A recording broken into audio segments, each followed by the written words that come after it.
So today I'm going to be doing a story time video, and I've seen lots of other YouTubers do these, but I've never actually done one on my channel. I'm not sure why that is. I think it's because I'm not the best at telling stories sometimes, but I was actually reading through my YouTube comments the other day and noticed a reoccurring question, which was how I got my job on Disney Channel and how I got my own show. So I thought this could make an interesting story time video for you guys because I actually think this is quite a cool story. I love telling it, and I really hope you guys take something from this video as well. I hope it inspires you or encourages you to follow your dreams, and just remember that you really don't know what's coming around the corner. I definitely didn't realize that I was going to be doing the job that I'm doing now. I know a lot of you guys would know this already, but I'm actually a host on Disney Channel, and I'm a host on the show Hanging With, which goes for about half an hour every single weekday at 4:30 p.m. and I'm on every single Friday. I'm also on the show Behind the Style Edit and the show The Style Edit. So The Style Edit is actually on the Disney Channel YouTube channel, but Behind the Style Edit and Hanging With is on Disney Channel TV. So I absolutely love it. I have had the best time filming for Disney, and I started about a year and a half ago now, and it has literally flown by, but at the same time I feel like I've been doing it forever now. The best thing about the shows that I'm on is I'm actually playing myself. I'm not an actor or anything. I'm being a presenter, so it's basically like filming YouTube videos, but it's on TV and it's really, really fun. I guess I should start off by telling a story by saying that I never thought I'd be doing what I was doing right now. I had no idea what I wanted to do after school. All I knew was that I loved YouTube and I loved making videos. So I was doing that on a regular basis, and it's been nearly 3 years now, I believe, that I've been on YouTube. About a year and a half ago, before I finished school, I got the email from Disney Channel saying, we have an audition for a new beauty vlogger show that we're doing. Would you like to come in to audition? And I was really confused as to what it was. I wasn't sure if it was going to be like a TV show with actors or if it was going to be like a presenting show. I wasn't sure if I was going to be a host, if there was going to be other people on the show, but I went along anyway. So what I had to do for my audition was learn a little script extract, and I also had a number of questions that I had to answer, so it was basically like a Q&A. So I remember walking into the Disney offices and going into their green room and sitting on the chair at the very back of the room, and the camera felt like a mile away, and then there was two staff members from Disney standing there watching. It was Pip and Chloe, who were the most lovely people, and Pip and Chloe from Disney were actually the two people auditioning me. So they were standing at the back of the room and they were so lovely, couldn't have made me feel more comfortable. And yeah, then I just did my audition. So the first part of the audition was where I did the Q&A. So I remember being in the car on the way to the audition with my mom, practicing these questions and wanting to think of like really good answers because I wanted to make a good impression.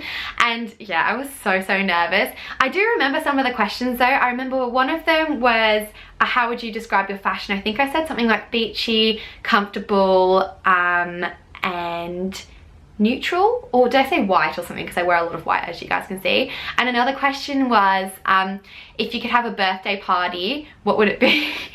And I said I would have an 80s rollerblading party. And like, that would be so fun. I don't know if I'd say that anymore though, but I still think that would be really fun. But then after I'd done that Q&A, I actually did this script extract. So they sent it to me a little bit in advance, and I had to learn it off by heart. And I was so nervous for this. And I think I went into this like mode where I thought I was like an actor or something and felt like I needed to like be somebody else or something. I don't know. And I just like could not remember any of the script. I just spoke gibberish. I was so nervous, and I remember feeling like, oh my gosh, I've just ruined it. I did great in the Q&A part, and now I've had to remember a script. I've just ruined it. I have no idea how many people auditioned for the show, but I remember leaving thinking there is no way I got that job, and I was a little bit disappointed with myself, but I was like, oh well, like I'm glad I tried it anyway. And then a couple of weeks later, I actually got an email from them saying that they loved my audition and they'd like me to come back in for a second one. And this was super exciting, but I was actually away in Hamilton Island at the time with my friends for my schoolies, and the audition was the day that I got back. And so I was super nervous. I'm like, oh my gosh, I'm not going to be able to learn like a script or anything when I'm away. And also one of the requirements for the second audition was for me to go into the street and talk to strangers and interview them, and that terrified me. I was like, no way, I'm not doing that. And I actually turned down the second opportunity in the end, which I can't believe I did. I was just so nervous and thought, there's no way I'm gonna get this job anyway, so there's no point me doing it. But now I've realized, just do it, like just try new things anyway. So another few weeks went by, and then I was in England with my family, and I got another email saying, look, we've auditioned other people, but we still really want you. We really want to see another audition from you. And I was like, well, I'm actually in England at the moment, so I'm not gonna be able to audition. And then I got a reply from them saying, no worries, we still want you to do the audition, but you can do it in London in the Disney offices over there. So So I headed to London with my mum, and I remember I did the audition. So for that audition, I just had to do a mini hair tutorial. So it was basically just like doing a YouTube video like I'm doing now, but it was scripted. So the challenge for me was making words that were scripted sound not scripted, I guess you could say. But the team was really, really nice. I just had a producer there and a cameraman, and because there was only 2 of them, it made me feel so much more comfortable, because obviously I'm just used to talking to a camera with nobody around. So I was really freaking out about the idea of having heaps of people around watching. But yeah, it went really, really well. I remember coming away being like, oh my gosh, I want to do this. This was so much fun. So when I got back to Australia, I found out that I'd actually got the job, which was so exciting. I couldn't have been happier, but I was also really, really nervous. So Disney knew that I was super nervous and sent me on a presenting course at Afters, and it was for about a week, and best decision. It helped me so much with my confidence, and I actually really want to do like more courses like that, like maybe an acting course or another presenting course or something, because it was so much fun and I learned a lot. And after I'd done that presenting course, the ball started rolling quite fast, and I was doing a whole lot more stuff for Disney. So I actually went to LA for the RDMAs, which is the Radio Disney Music Awards, with Adam and Ash, which was so much fun, and I'd never been to LA before that, so that was like amazing. So that's the main part of the story that I want to share with you guys, but I really hope it encourages you and inspires you to keep following your dreams and goals, and know that anything's possible and you don't know what's around the corner. And always say yes to things, because you never know what can come from it.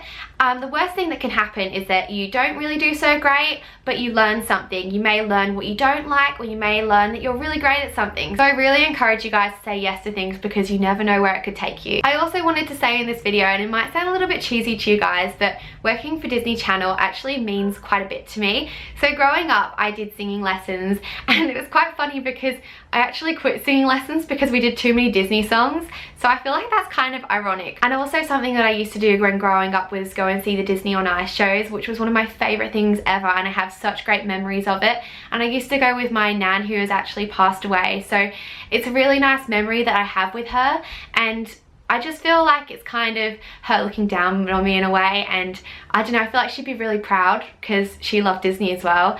So yeah, I have really great memories of Disney, I guess you could say. So I feel like this was where I was meant to be. So I really hope you guys enjoyed this video. Also, please remember that in no way am I trying to brag in this video. I just really wanted to share this story, and also just have it here for me to look back on. So I hope you guys found this encouraging and inspiring. If you did, make sure you give it a thumbs up and subscribe to my channel, and I'll see you guys in my next video. Bye!